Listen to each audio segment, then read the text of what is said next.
Alright, so for today's review, we're going to be taking a look at the first gear Komatsu PC360 with the Bayshore DH60 LoDril in 1/50th scale. Now this model is a limited release, and it is an exclusive release as well. Only, I believe, 500 of these are being made. 250 of them went to Buffalo Road Imports, and the other 250, I believe, are going to Bayshore Systems themselves. They have a merchandise shop. We'll get to that. We'll get to that later in the future. But like I said, this is a limited release. So without further ado, let's get straight into the review here.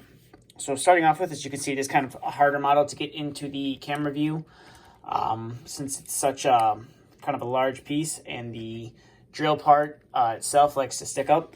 But it's been a while since I've had one of these First Gear 360s, so we'll do the review of the entire model here. So you can see here, you got a nice grab rail here on the cab. I believe it's a harder plastic. It looks a little thick, a little out of scale for a handrail. Then you got your mirror right there as well. You got a fairly nicely detailed operator's compartment as well. You got the nice little red lever right there. And you can see in the front here, you got your controls and your levers and stuff modeled on there. You have Komatsu right there on the side of the cab. You got a nice PC360 decal right here. And I believe you got a nice little rubber antenna right there. And then you got the plastic handrails up here as well. So they're flimsy, but they won't break unless you put a lot of pressure on them. And then coming to here, you can see you got the nice Bayshore Systems Inc. decal right there. And then the DH60, that's the drill that's on this model. Decal right there, which is pretty nice. When I was originally looking at pictures of this model, I didn't notice that was on the side of the counterweight at all. I'm not sure what series of 360 this is. It's definitely a lot different, or not a lot different. It's a little bit different than the one that I had before. And then coming to the counterweight, you got your nice big Komatsu decal right there on the back. Your reverse camera, some simulated lifting eyes, which really aren't much on this counterweight.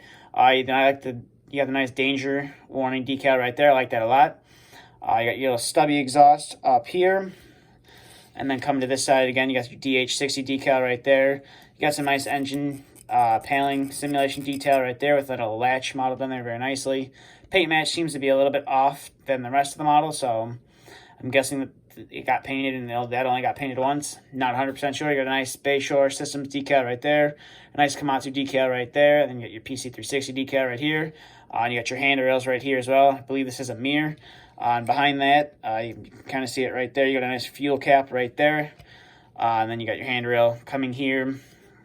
And then you got a step right here. And I believe this is a light model right here. I'm not sure it's painted white. So I'm assuming it's a light, but I could be wrong. And then coming to the tracks on the model, you can see they are a linked system, not hook and loop, which is nice. There is no spring-loaded tensioner, so the tracks, if you want to take them off, I'm sure you could, but you just have a very hard time doing it. There's a little bit of spring action, but it's not like the Diecast Masters models where you can push it in, or any of the other models. You got some steps modeled very nicely here. They do have some bit of a texture. Your rollers are, I believe, fixed in place. Same with your bottom ones as well. And then coming to the sprocket, you can see you got some nice detailing on the back right there. Some bolts and stuff right there, which is nice. And then on the, I'm not really sure what this is. I'm not sure if this is a gearbox, hydraulic box, or what for this drill. But you can see the Bayshore decal right there, which is nice. Now, one thing about this model that's different than your standard PC360 is they did put a new boom on here, which is nice. It fits the drill, and it's actually what Bayshore does when you send them a machine that you'd like to put a drill on. They chop up the boom, build a new boom mount, and stuff like that. Which is it's a pretty cool process. They have a video on their YouTube page if you'd like to go check that out. I will leave a link to that in the description to see how they build one of these things. It's pretty interesting. But now let's get to the drill itself.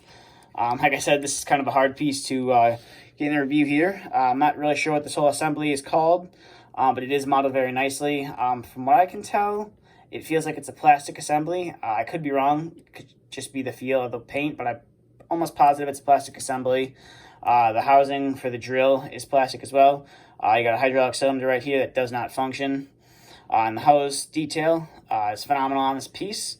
Even the hydraulic up here, you can see it's got some hydraulic lines on it. I'm not sure that the stock 360 has that. I could be wrong, but that is modeled there and there very nicely. And then you could see bring the camera up here, it does say LoDril right there. And it is a nice gloss paint job on here as well. And then coming to the auger, as you can see, it will spin a 360. It's got some teeth on there to dig into the ground, which I like that a lot. We'll get to some of the functionality of this. It is extendable, which is nice. It will turn, as you can see there, which is nice. Kind of a loose mechanism. Not the greatest. It's more like a friction fit. It's two plastic pieces, and it's a friction fit. So it can be a little bit sticky, so you want to be a little bit careful with that not to break it. And then it's about as far as I can get mine to go. It's about that far in right there. And then, like I said, you want to be careful with this. It is plastic. I'm not sure what this piece is called here, but it will slide up and down, as you can see there. So you can slide it up, or you can slide it. I believe that's about as far down as it'll go. I like to keep it about there. But overall, this is a pretty cool model from First Gear. Like I said, it's exclusively sold through Buffalo Road Imports or Bayshore Systems. It's definitely a unique model. If you're looking to add something different to your collection, I highly recommend picking one of these up. It doesn't have the greatest functionality. I will say it doesn't really fold up for a lowboy load, but I will say that the cylinders on this model are very nice. They will hold any pose. I was actually pretty surprised at the lift cylinders, as you can see right there. They're actually pretty stiff, and they do have some friction to them, so they won't fall down. That's what I had some problems with on the original 360 that I had, was the cylinders. They were just junk and they didn't stay up, but these seem to be very nice. Same with the boom cylinder as well. Seems to be very nice and will hold any pose that you throw at it. But like I said, I'd recommend this piece to anybody. The price tag on it from Buffalo Road Imports is $250 plus whatever it costs to get it shipped to you. I'm not sure how much Bayshore is going to have at the time of this video. They don't have it even posted on their website yet, so I can't say how much they're going to have it listed for. But if I do find that out in the future, I will hopefully update that in the link or the bio of this video, so you can make your choice there on where you want to purchase it. But that's really about it for this review. So thank you for watching. If you have any questions, please feel free to ask. If you'd like to follow my social media, both links are in the description. Thank you for watching, and stay tuned for the next video to be uploaded.